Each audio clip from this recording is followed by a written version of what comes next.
तर महाराष्ट्र प्रदेश काँग्रेसमध्ये खदखद, नेत्यांच्या कारभारावरती पक्ष सचिवांची टीका पाहायला मिळते। काँग्रेसच्या लोणावळ्यातल्या चिंतन शिबिरात प्रदेश सचिवांना निमंत्रण देण्यात आलेलं नाहीये। चिंतन शिबिरात न बोलवल्यानं हायकमांडकडे तक्रार करणार असल्याचं त्यांनी म्हटलंय। काँग्रेस पक्षाच्या व्हॉट्सअप ग्रुपवरती एकतर्फी संवाद होतोय, मतही मांडता येत नाहीत असं म्हणत काँग्रेसचे प्रदेश सचिव संदेश शिंगलकर यांनी नाराजी व्यक्त केली आहे। 16 आणि 17 तारखेला लोणावळ्यामध्ये महाराष्ट्र प्रदेश काँग्रेस कमिटीचं चिंतन शिबिर होत आहे। या शिबिरामध्ये महाराष्ट्र प्रदेश काँग्रेस कमिटीच्या एकाही सचिवाला आमंत्रित केलं गेलेलं नाही आहे।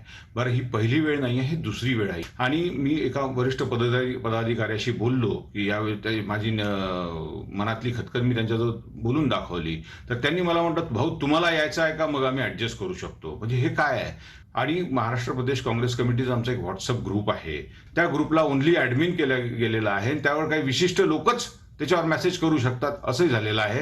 हे अतिशय दुर्दैवी आहे आणि मला वाटतं या शिबिराला जर बोलवलं नाही आहे, अतिशय दुर्दैवी आहे। आम्ही याची निश्चितच वरिष्ठांकडे तक्रार करू।